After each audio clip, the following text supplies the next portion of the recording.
Hello, everyone, and welcome back to the Snappy Cappy. We apologize for such a long hiatus, but life has been pretty crazy the last couple of months. Of course, there was winter/Christmas break. The both of us had birthdays basically right after Christmas. Plus, my mom had a birthday right after Christmas. We've kind of been doing some house hunting, but that has crumbled completely. Yeah, single tier on A that. single Okay. cent here, and also doing wedding planning. So that has been, well, I wouldn't really say wedding planning because everything's already pretty much planned, but Prepping, getting yeah, everything ready, making sure, we have everything, that type of stuff. yeah. So it's been very, very busy. Oh, I got a new job Yeah. also during the Christmas break. I started it on my birthday.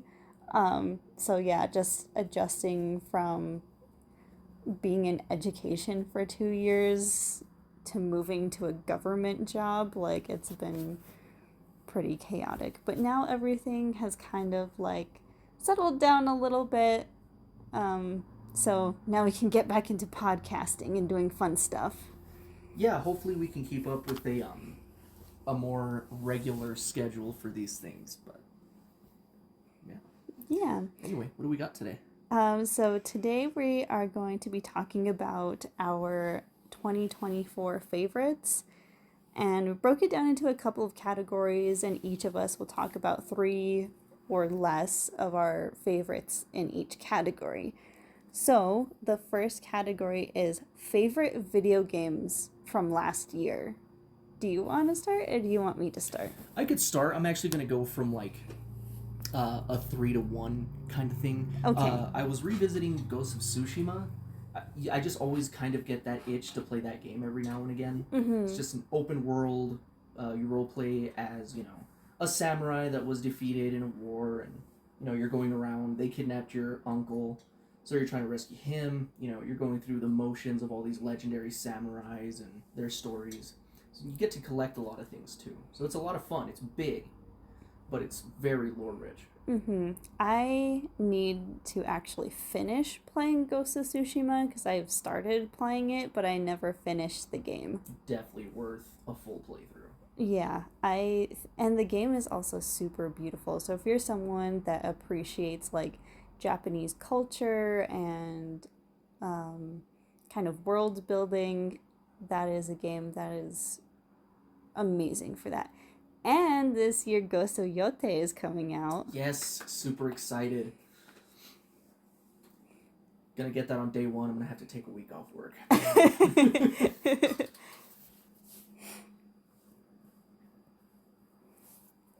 Your second game? Oh, I go next. Oh, I thought we were doing like a back and forth thing. My bad. Next one is gonna be Cult of the Lamb. It's kind of chibi 2D. It's kind of cute, but it's also kind of horrific.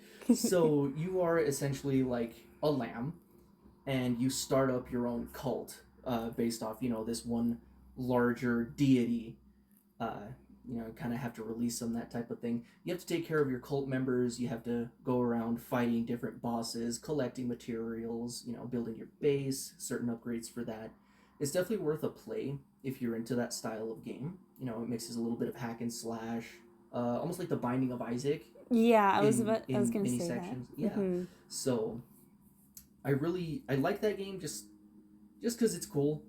Um, you know, the uh, collecting materials and making sure your cultists don't die. Uh, it's kind of a fun little thing for me. Yeah, it's like if you like aspects of hack and slash games, but you also like aspects of like town building games like uh Animal Crossing and Stardew Valley, it kind of has aspects of both. Yeah, it's like a mini mishmash of lots of stuff. Like you Yeah. have the hack and slash, you have the randomization of the levels, and then of course you have like the town building. You have what is it? Uh, I'm drawing a blank. Like the materials that you gather. Oh, like crafting, Yeah, um, you know, doing chores basically, because you do Yeah. have to do chores in Gotta that clean up game. after your cult members, that type of thing. Gotta keep up their faith, otherwise they're just gonna, leave. And Yeah. that's no fun. You gotta be aware of spies and that type of thing. Yeah, so it's a pretty fun game. It's also co-op, couch co-op. So that is very nice thing about it. I love that a lot of developers are kind of going back to the couch co-op thing. Love couch co-op. So if you have someone that you can play games with and you want a cute game with a little bit of a challenge, Cult of the Lamb's a really good game. Oh yeah. Not to mention, the goat just screams. So yeah, that's fun. At number 1 is it's kind of an older game, but it is a remake. It is the Legacy of Kain Soul Reaver 1 and 2 remake. It is an awesome game just for the nostalgia, or if it's something that you're interested in and haven't played before, it's definitely worthwhile to pick it up today, because the graphics are a lot better. And they also made updates to the remaster, so some of the issues that you came across aren't there anymore, thankfully. Oh, God. Yep, that final puzzle. Literally one room away from the final boss on Soul Reaver 1, and completely broke my game. Yeah. But anyway, you play it as a vampire. His name is Raziel. Essentially what happened is, of course, Kain, which is the main antagonist, you're pretty much like his son, along with all of your brothers. And I guess, you evolved wings before Kain had a chance to evolve, which means you were getting more powerful. So Kain, obviously wants to keep the power, breaks your wings, tosses you into, this kind of chasm that should have killed you. But this dark deity, dark god, brings you back, doesn't let you completely, fade away, and you gotta go and it's pretty much find Kain and try to kill him. It's full of puzzles. The world is pretty big for its time. It's definitely worth picking up if you're into kind of the spooky-ish atmosphere that this game can offer. If you're into gothic Yes. vampire stories, and we're also into games like Tomb Raider, because it's very similar without the intense puzzle aspects. There is still puzzle aspects, but not as complicated. Yeah. And guns. Yeah. Then yeah, that's the type of game that it is. So yeah, those are my 3 picks. Okay, so I guess I'll kind of do what you did, like a 3-1. Yeah, absolutely. So I'll start off with the Spyro Reignited trilogy. Again, based off of games from the late 90s. Spyro, you play as a young purple dragon who has to save the dragon realms. And it's 3 different games. It's Spyro, Spyro 2 Ripto's Rage, and Spyro 3 Year of the Dragon. I feel like if you haven't heard of Spyro by now, what are you doing? These games have been around for almost 30 years. To be fair, I didn't know Spyro was a thing until the GameCube, so yeah, my bad. That's okay. Because, Spyro 1 came out in 1998, so... Oh, okay. Very young. I was probably too young to know even what a video game was. But anyway. Yeah, the GameCube games weren't much later than the original trilogy, so... That's fair. Similar how you said about Ghost of Tsushima. It's a game that I like to revisit pretty much every year.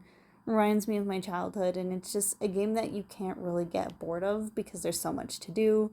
You collect gems, you collect dragon eggs, you collect orbs. There's just so many different things to do in different side missions, so it doesn't really get boring, at least not to me. That's fair. So the next game is Tomodachi Life, which is, again, another really old game. It's a game that came out for the 3DS and only ever came out for the 3DS. It's a life simulator game, so you get to use your Miis that you made on your 3DS and follow their lives. You get to dress them up, feed them, help them develop relationships with other Miis on the island. give them different apartments, different houses, make them have relationships and kids, and you can do karaoke with them. That's the fun part. Especially because, like, the karaoke, you get to write in your own lyrics. Yeah. Which is super hilarious. You can play different games with them, ask them questions, and they'll, like, raise their hand. You can have them visit other people's islands. Other people can visit your island, although Street Pass doesn't work anymore, so you can't really do it. Yeah, unfortunately. But it's still really fun, even without the online capabilities. It's just one of those things that you play every once in a while if you want some laughs. That's fair. It can definitely get pretty funny. From the little bit I've seen you play on it. It is very silly. And then last one, which is Silent Hill 2. We've talked about it on the podcast before, but for anyone who doesn't know about Silent Hill 2, again, it's a remake from the original game that came out in 2001. It's a game where this guy goes to this town called Silent Hill, and he goes through this town looking for his wife that passed away 3 years ago, and he just experiences all different forms of horrors and has to try to escape and learn the truth about what happened to his wife. To put it into perspective, I played 69 hours on the PlayStation in 2024, and Silent Hill 2 took up 58 of those hours. So, if that is any indication of how much I enjoyed the game, I don't know what is. Perfectly fair. Also, how many hours did you say you played total? 69. 69 just on the PlayStation. Because I know you spend more time like on the Steam Deck and on the PC. So yeah, we gotta pump those numbers up. We gotta pump up those numbers, them rookie numbers. As kind of another thing. I think on the PlayStation last year, what was it, like 2,000 hours on it or something? 2,000 something hours. It was something ridiculous. So I think I might have a problem. So the next category is favorite books, manga, and comics. I know you don't read a lot of books, mangas, or comics, but I will be the one mostly talking about it. That's fine. I could definitely go with the recommendation right now. The first one that I'll go with is Fruits Basket, which is a manga. It's a really old manga. I remember first reading Fruits Basket when I was in like 2nd grade. Oh. It's a long time. Yeah, it was a long time ago. And Fruits Basket is a manga that talks about the Chinese zodiac, and there's a family in Fruits Basket to where each member represents one of the animals in the Chinese zodiac, and when they get touched by a member of the opposite sex, they turn into their Chinese zodiac animal.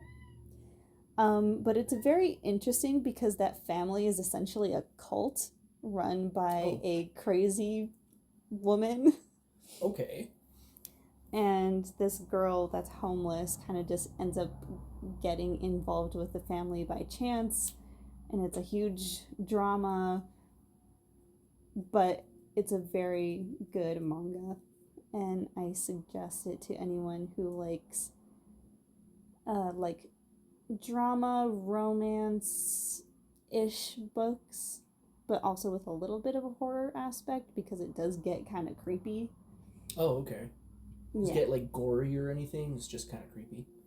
It does end up getting kind of gory. Oh, okay. In the middle of it. Okay, fun times. Yeah. I'll look into it. Yeah. Mm-hmm. They also have the anime on Crunchyroll. Aww. So we have to watch it. Damn, that's already number 3 on the list because we gotta watch more Dragon Ball. We gotta finish watching. Oh God, what is it called? My Senpai is Annoying. Okay, that's number 4. Attack on Titan. Attack on Titan, yes. shoot, yeah, there's just too much to watch. What was that one biology one? I forget. Oh, Cells at Work. Cells at Work. Gee, yes. Just here are all of our anime suggestions randomly. Yeah, just a quick, side note. Watch those. Yes. The next book that I really, really enjoyed last year was Down with the System by Serge Tankian, who's the lead singer of System of a Down. And that book is kind of like semi autobiography, semi history about System of a Down, and then also semi a history of okay, I'm blanking out on the country. Armenia. Oh, okay. Because, all the members of System of a Down are from Armenia. So, of course, it talks about the history, or like his history with the country of Armenia, because he never actually like lived there as a child because of the war going on, and talks about like 9/11 and how System of a Down in a way was kind of blamed for it. What? Among many other metal bands. Oh, that's odd. And just kind of like how the US has always been very anti-Middle Eastern and has always treated brown people a certain way, and just like about his life and his experiences. And it was a very eye-opening and very interesting book, and I really, really enjoyed it. And for anybody who's a System of a Down fan, I highly suggest reading it, because not only is it a good look into like what the band is and what it represents, but it's also a good look on like American politics for people who don't know a lot of, stuff that happened in like the 9/11 era, because I was too young to remember it. I was already born, but I don't remember it. So right, yeah. The only thing I remember is that I was told to, sit under my desk for a little while.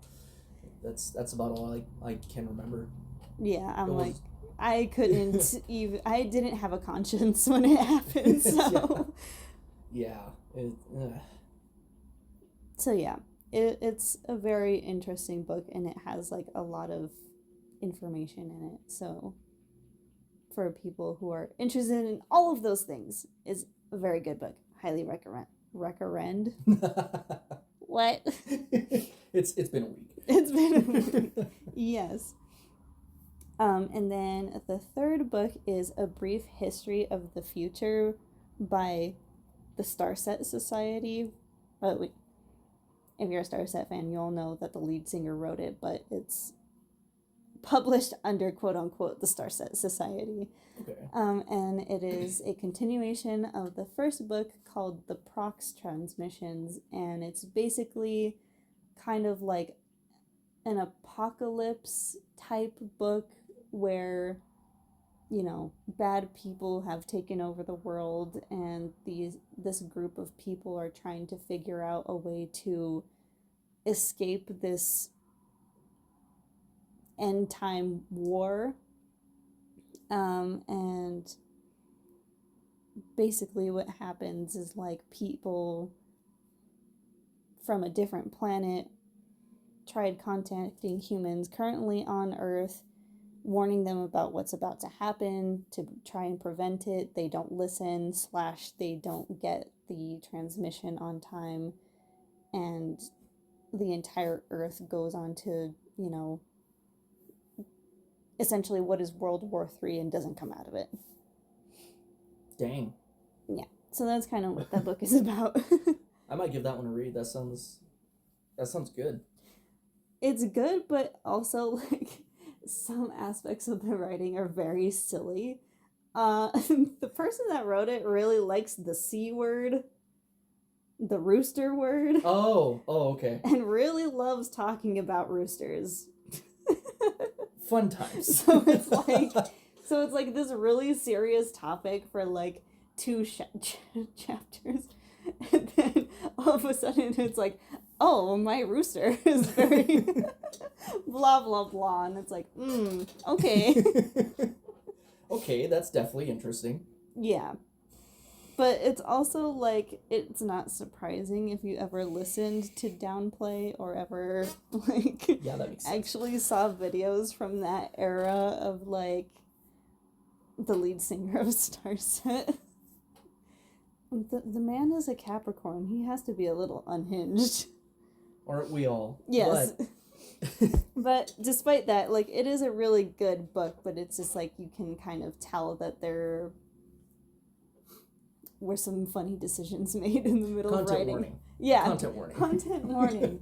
Some of it's kind of silly, but I still really enjoyed it, and it goes along with the lore of Starset and kind of explains the music a little bit more. So, yeah. Again, I have to read that. All right. Okay. So the next category is favorite music. I have a couple on this one. Okay. So, on the topic of, Starset and Downplay, two of my favorite songs from last year were actually Goodbye by Downplay and Toxic by Starset. It just, I don't know, they speak to me. And if you listen to them, if you really listen to them, it talks about, like kind of, well, at least Toxic, it talks about kind of the situation today in terms of, gestures at everything. It gestures at what everything is going on. Yeah. So those are pretty much the top two songs of 2024 for me. Okay. I went on like the opposite end of the spectrum and did whole albums. I'm not gonna go song by song, but because that would make this very long and drawn out and probably pretty annoying. This could be like a fall asleep to podcast, because that I can see that being at least 3 hours long. Especially if once you hear what I chose. Okay. I might change my opinion later, but so. The first one is Horizons by Starset, which is their latest album that came out in 2021, I believe. So it's been a couple of years already, but all of the songs on that album are again kind of like explaining hand gestures, everything. But also has a lot of very nice, beautiful songs on it, like Otherworldly. Oh, yes. Otherworldly is a song that we're going to be using for our wedding. Spoilers. My gosh. I mean, most of the people listening aren't going to be there, so how are they going to know? But still. Earthrise. Earthrise is like one of my favorite songs because to me, like when I listen to that song, I just envision like sitting on top of a roof, watching the sunrise. Really calm. Just, yeah, very calming. I go in a total different direction when I listen to that song, but and then there's also songs like Infected. Oh, yep. That's a good one too. So yeah, there's just like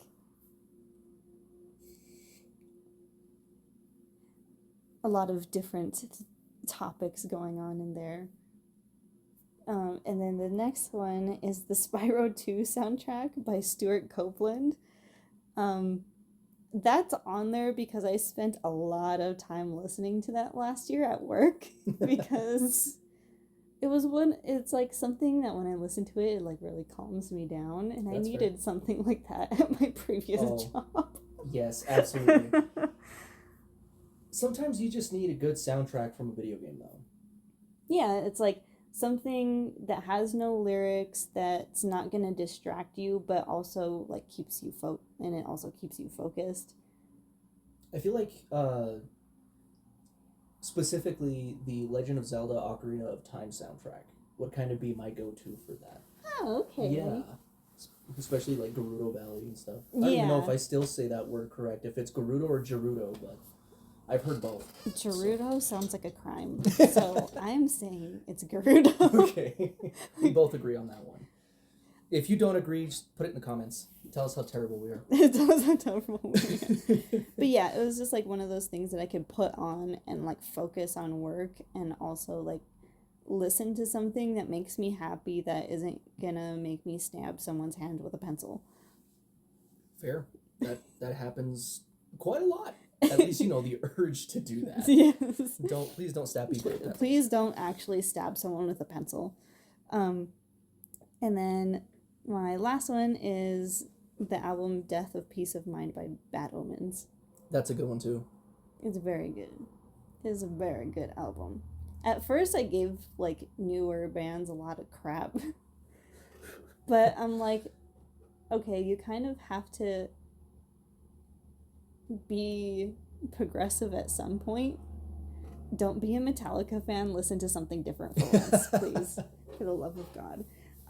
Some of my favorite songs on there is like, of course. Oh my God, I can't talk. Again, it's been a week. Death of Peace of Mind, because Absolutely. yes. And then another one is Don't Want the Money. I love that song. This is a really good song. It's very that whole album just reminds me of cyberpunk.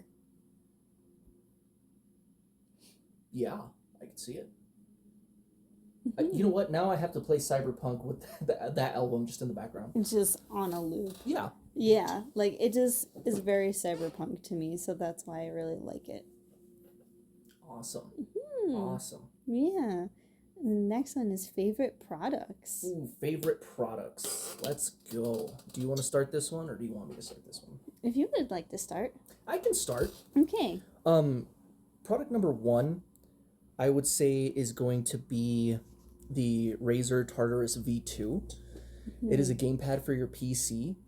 So specifically, you should use it more so for like a laptop. It's a lot harder to play on a laptop with the keyboard on it and the mouse. So pretty much what it is it's a gamepad in the shape of your hand. It has a scroll wheel, it has the space bar for your thumb, and it's completely customizable on all the buttons that you need.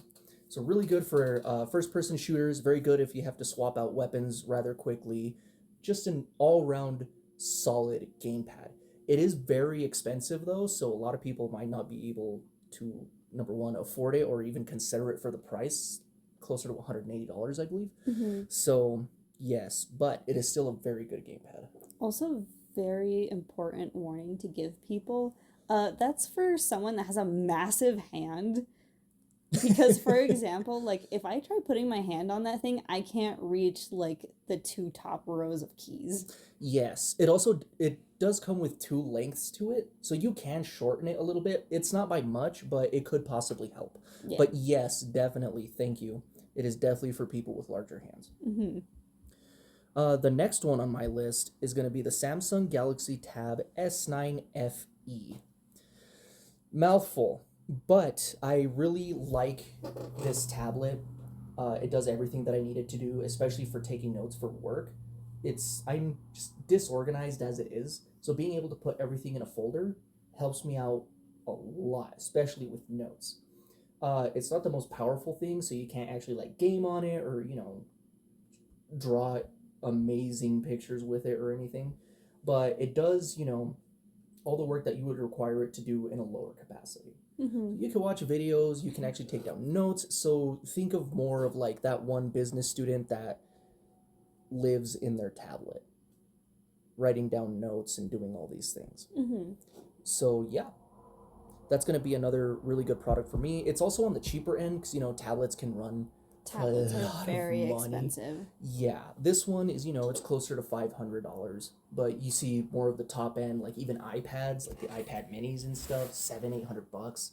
Yeah, that's because I have the iPad, the 10.9 inch.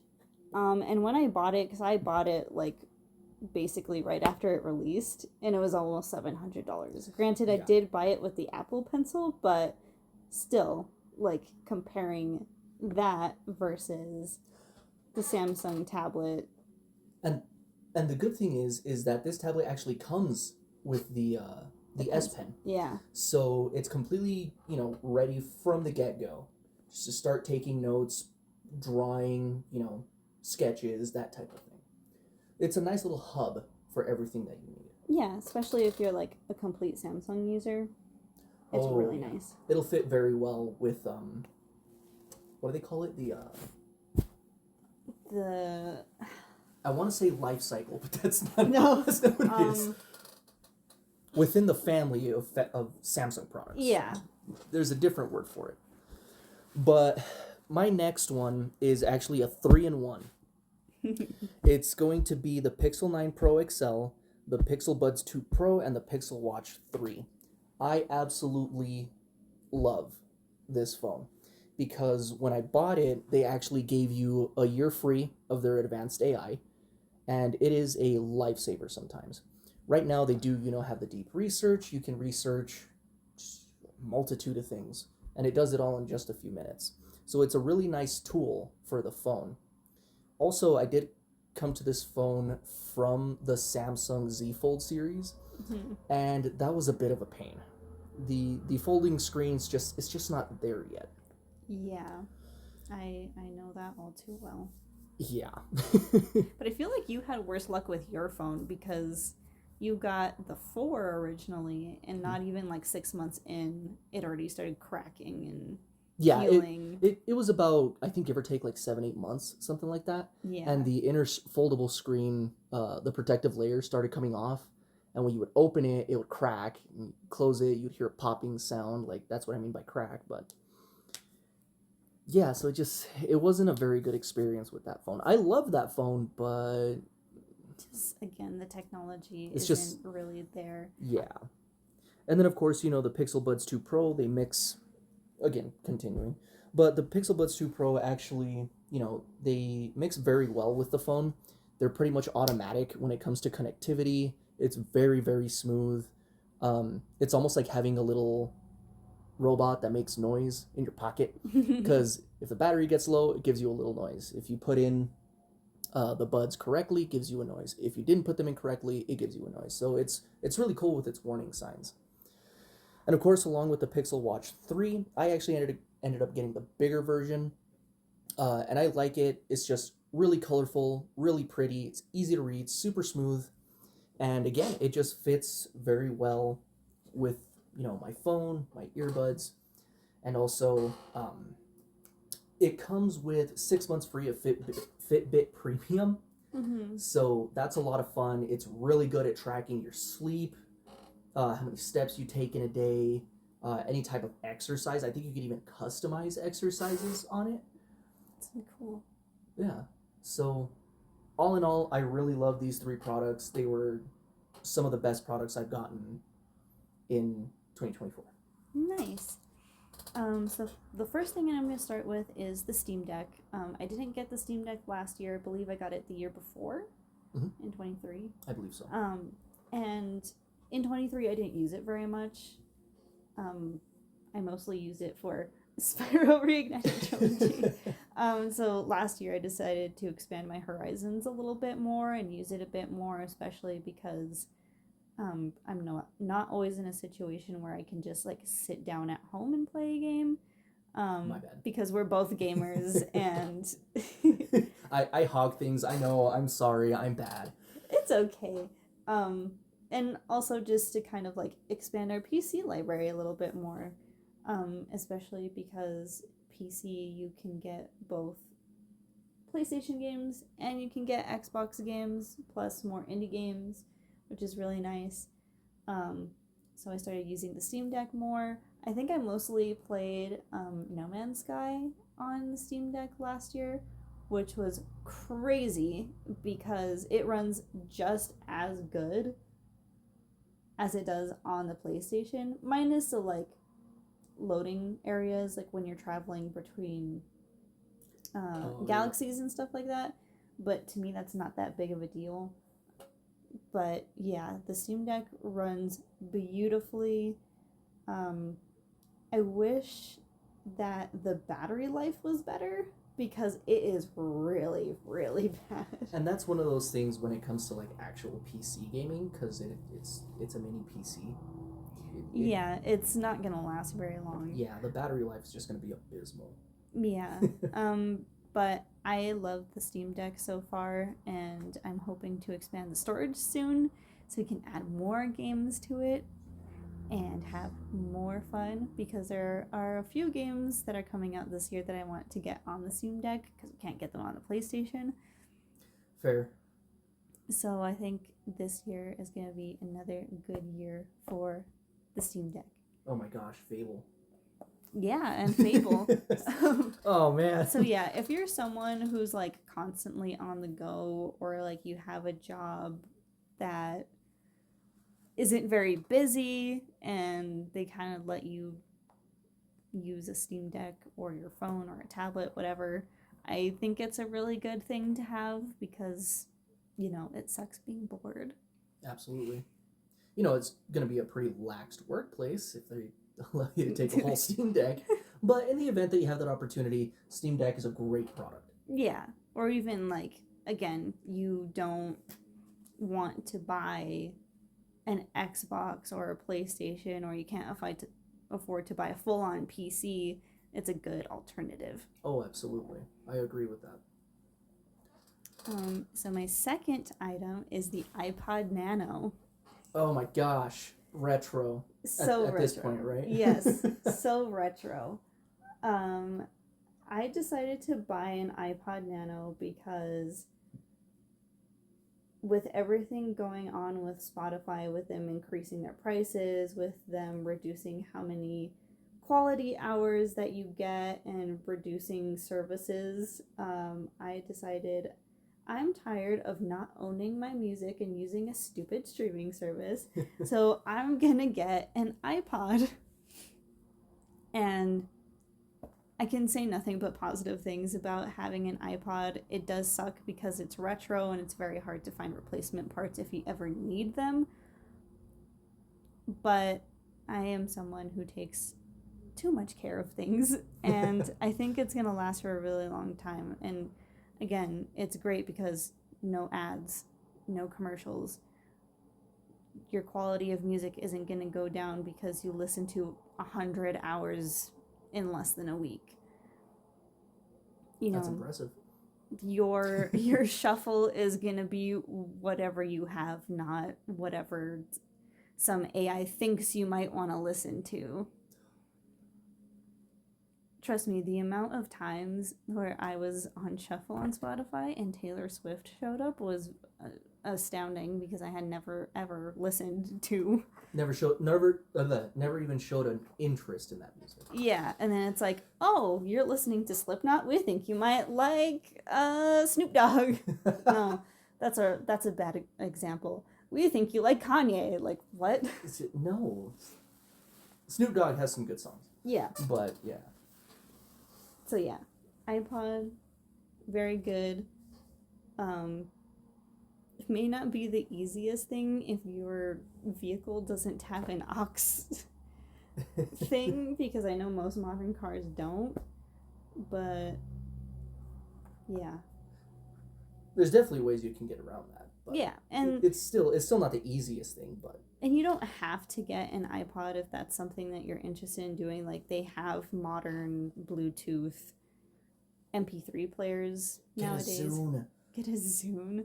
Oh my god, can you buy a Zune still? I don't know, but I want to look that up because I've always wanted one. You probably could. They probably do have them on eBay. I mean, I found the iPod on eBay. Yeah.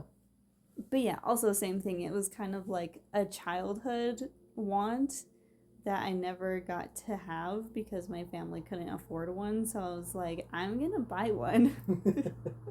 Yeah, I always wanted one of those too, but I got stuck with a... I started with an iPod Shuffle. Oh, okay. Yeah, the little mini things. Then later on upgraded to an iPod Touch, but that was way later on. Yeah, because I had like one of those CD Walkmans for the longest time. Oh, gotcha. And then it wasn't until I was like 14 to where I got an iPod Touch. Nice. Yeah. This is also when I got my first phone. So it's so I didn't need one either way, but still, you know. Anyway. Yeah. And then my third thing is my Birkenstock sandals. Okay. I really like them because they have them in a thin fit, Oh, and also because they are solid leather sandals, which really makes me feel secure on the inside because I hate most sandals because okay, I was traumatized as a child because there's one day where I was wearing flip-flops at my grandma's house and I got a nail stuck in the bottom of my foot. Like they went through the sandals and into my foot. oh no. So ever since then I was like, I'm never gonna wear sandals because that's gonna happen again. And then when I found out about Birkenstock sandals, I was like, okay, that makes me feel more comfortable with wearing sandals. The only thing that I don't like about them is that the rubber on the bottom wears very quickly. Oh yeah. And for the price, I feel like that shouldn't be a thing that's happening. But other than that, I really enjoy them. They're super comfortable because they're also flat on the bottom. So for people that have flat feet, they're a lot more like fitting. And because they come in, thin, medium, and wide, they come in sizes for all types of feet. And they're just really nice. They're really comfortable. Awesome. I kind of feel like getting me some. They're unisex, right? Mm-hmm. Okay. Yeah, they make them for both men and women. And they have a bunch of different styles, too. Oh, sweet. All right. Okay, the next one is favorite self-care products slash, like, self-care things that you like to do. Okay. Previously, I didn't have anything for this one, but I think I have one for it. Of course, because we do Taekwondo, what is the recovery product that we use the most? Epsom salt. Epsom salt. Baths. Like, if you do a lot of heavy work or you exercise a lot, take an Epsom salt bath. Like, it's just super relaxing. Mm-hmm. Like, man, woman, doesn't matter. It really does help. So, yeah, just once you get home after training, just soak for 20 minutes. It's about a cup or two. You'll feel much better. Yeah, just nice hot bath. Nice and relaxing. Also, like, especially if you do it on the weekends, helps you reset a little bit, kind of clear your mind, start setting up your week. Nice clear mind, nice relaxed body. Yeah, everything just boom, reset for the rest of the week. Another thing I can add to that is meditation. Mm-hmm. Just taking a couple minutes for yourself, just thinking things through, thinking through a problem, or even thinking how to improve yourself, or yada yada yada. It's a multitude of things. Just meditate for 2 to 5 minutes. You'll feel a lot better. Yeah, I like that. I did also have baths on my list. Oh. Because just like baths in general, like I've always been a bath person ever since I was a kid. I'm like, baths, amazing. Best thing ever invented. Baths are fun. Get a rubber ducky. Yeah, get a rubber ducky. Get some bubble bath. Like, be a kid again. Yeah. Even if it's just for, 10 minutes. Yeah. And then also on my list was Taekwondo. Because, again, even though we didn't start it last year, we started the year before, it's still something that I wanted to do ever since I was a kid. And now that I'm an adult and able to do it, I feel like it's helped, like, my life a lot. Especially because, like, from 18 to 23, I wasn't very active anymore. Just because, college, working, life, sometimes you don't get to be as active as you want to, or you don't have something that like motivates you to be active. Absolutely. So then you just don't do it. It has really, really helped physically and mentally. A bit of a confidence boost too. Yeah, definitely, because it's like my body feels better, my mind feels better. You're a little bit more confident, you can defend yourself, that type of thing. Yeah, and that's another skill that I think is really important nowadays because you just never know what's going to happen, especially like the area that we live in. Yep. It's not the best area to be in, so you just really never know what's going to pop off. It's better to have a skill. Yeah. So that's another one of my favorites. And then my last favorite for self-care is the Philips Sonicare 3100. Is it the 3100? I think they're the 3100. Something like that. Yeah. So basically what it is, it's a type of toothbrush. It's a type of battery-powered toothbrush. It is a really good toothbrush. Again, it's a little bit more on the pricey side for a toothbrush because, I mean, yeah. But at least it's not like, the 5000 series or something like that. Oh, yeah, because those are very, very expensive. Yeah, so this one, do you want to explain some of the features of it as well? So this toothbrush has, it's a battery-powered toothbrush. It has a vibrating toothbrush head. It has 2 different speeds, one which is like regular, and then the other one which is like fast, I guess. It's a faster ultrasonic speed on it, I believe. Yeah, and it's also timed, so, they suggest brushing your teeth for 2 minutes, 30 seconds per each quadrant of your mouth. So it has, every 30 seconds it like pauses and then restarts to let you know to like change to the other side of your mouth. Which is good for people who tend to like overbrush or people who tend to underbrush. And I like it because it also has different brush heads for the hardness that you prefer. The previous toothbrushes that we had were the Quip toothbrushes, and I feel like my mouth did not get clean ever with those toothbrushes. And I feel like with these ones, I actually have a cleaner mouth. So that's why I like it. And also because of the different brush heads. Because I hate soft. That's fair. I hate soft bristles. The way I say, don't use hard bristles because it ruins the enamel on your teeth and yada, yada, yada. I used hard bristles for a long time and I've never had problems with my teeth. So. Results may vary. So I think that's a lie, but yeah, it also depends on what you prefer, that type of thing. Mind you, we are not dentists. This is just a product that we really like. Take it with a grain of salt. But do with that information as you will. We were not paid to advertise any type of product. We are not paid actors. Oh, man. Okay. You didn't have anything else for that one? Nothing else to add right now. Okay. Maybe we'll do a separate podcast. Yeah. But. So the last one is favorite foods or recipes. Ooh.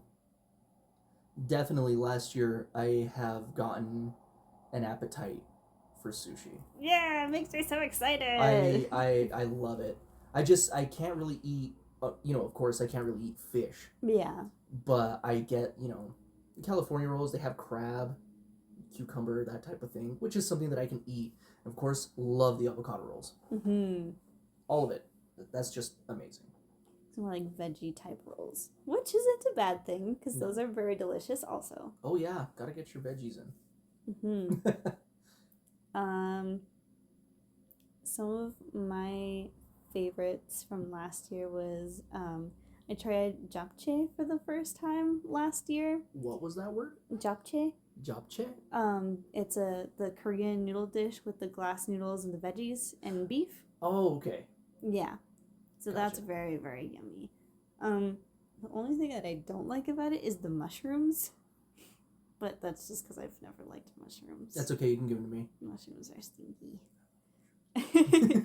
But yeah, japchae is really good. Korean food in general is really good, but I also feel like Korean food is also more of an acquired taste as opposed to like Japanese food and Chinese food because it's a lot more sour and a lot more spicy. Gotcha. And they use a lot more veggies. At least I think. Okay. More different types of veggies. So yeah, if you're someone who's not like much of a veggie person or not like a cooked veggie person and you don't like pickled stuff and you don't like spicy stuff, Korean food might not be for you. But I think it's very, very delicious. I still have to try more. I have to, kind of broaden my horizons a little bit. But And then my other one is elote. Ah, yes. I finally went to the dark side and tried elote last year. Dark side. The dark side, but the delicious side. The dark and delicious side. Yeah. No, that is definitely the light side. love elote. For some context, I hadn't eaten corn since I was like 5. Oh, jeez. Because, well, I didn't really like the way that it tasted, and also I have this very weird visual / texture thing about food. In my brain, corn off the cob reminds me of rotten teeth. So that's also why I hadn't tried it in such a long time. Like, I still can't eat it off the cob, but if it's on the cob, it's fine, and it's delicious. Okay. Definitely something that could, turn you off from a type of food. Yeah. Definitely. I can see it. Yeah. So that's why I hadn't tried it in such a long time. But with it on the cob, it is so good and so yummy. And if you haven't tried elote, try it because it's so good. Yeah. And you will be addicted to it. Of course, it's, corn on the cob, or you can get it in a cup as well. Mm-hmm. It's like, put mayonnaise on it, cheese, chili, and then sometimes they put lemon over it. It is really, really good. Some places are kind of expensive with it, though. I've seen a place charge like, $18 for a single one. That is criminal. Oh, yeah, and this was like 10 years ago. Oh my god. So just be careful, ask how much they are, that type of thing. But it's definitely something, if you haven't tried it, try it. Yes, and also if you go to a place and they advertise it as Mexican street corn, it's gonna be gross. Go away. Oh, most likely. You want to, of course, you want to see elote or elote en vaso. Mm-hmm.